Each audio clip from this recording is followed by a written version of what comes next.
Everything you need to know in less than 5 minutes.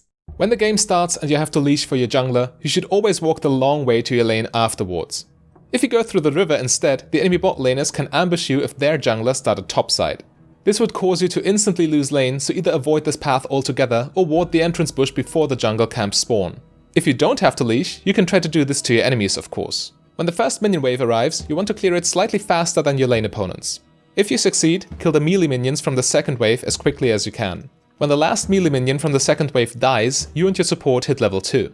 Use this power spike to go all in against your lane opponents immediately while they are still level 1.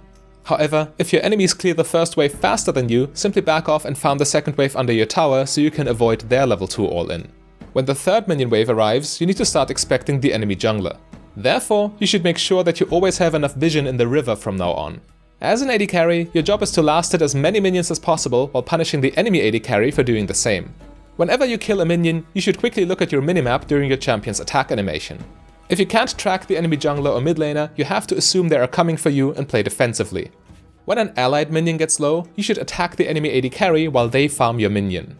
This way, they cannot hit you back, but keep in mind that you will draw minion aggro for attacking them. Briefly walk into a nearby bush to instantly drop minion aggro again.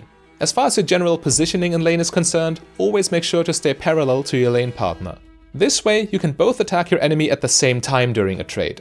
If you are in front of your support or vice versa, the enemy can trade against you 2 versus 1, which always puts you at a disadvantage.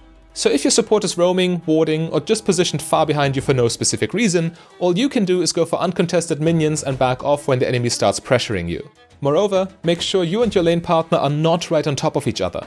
On the one hand, this would allow your enemy to hit both of you at the same time, and on the other hand, dodging skill shots is more difficult because you are getting body blocked by your ally. So practice some social distancing and press the like button. In order to get the best trades in lane, you must pay attention to the enemy cooldowns. It is crucial to know which enemy spells are most impactful. When you lane against a Morgana support, for example, you need to always keep enough distance to dodge her Dark Binding on reaction. If she fires that spell and misses, you now have the opportunity to start a 2 versus 2 trade. This will be a favorable exchange as Morgana won't have access to her most important spell for 10 full seconds. The intricacies of cooldown-based trading are matchup dependent, of course, so general champion knowledge goes a long way here. Way easier is the concept of timing the enemy's summoner spells. When your opponent's flash is on cooldown, you can pressure them way harder with your engage tools. If they currently don't have their combat summoners, mostly heal or ignite, but you still have yours, you can look for more aggressive trades because you're in a good position to win in an all-in situation. But most importantly, you need to know that a lane is always a priority target for a gank if there is an ongoing trade. So if it's possible that the enemy jungler or mid laner are nearby, you should never commit to trading but play defensively instead. The same is true if the enemy top laner got their teleport ready, as they can easily join a bot lane skirmish at any point. Logically, you should be looking to trade hard if your allied jungler or mid laner are in a position to gank. If your top laner has teleport, make sure to place down a teleport ward in the second or third bot lane bush so they can join fights from the perfect angle. By the way, would you like to see more AD carry guides, or do you want me to start covering other roles more often? Let me know in the comment section and click subscribe so you always stay up to date. When your support manages to crowd control one of your opponents, you should naturally look to follow up on this to get some free damage.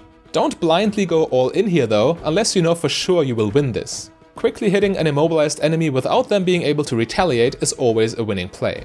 In a situation where your lane partner ends up getting caught, your best way of protecting them is to all in the enemy with the highest damage potential so they are removed from the fight as quickly as possible.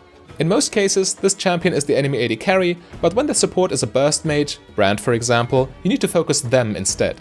After taking some favorable trades and picking good fights in your lane, you should end up with a health advantage. In order to win the game though, you now need to snowball that advantage through smart minion wave manipulation. If your enemies are clever, they will not allow you to kill them here but go back to base instead. However, it doesn't really matter if you end up killing them or not. What matters is the fact that they are no longer in lane. This allows you to push the minions all the way into the enemy tower, maybe even take a tower plating, and then go back to base yourself before your enemies can return to the lane.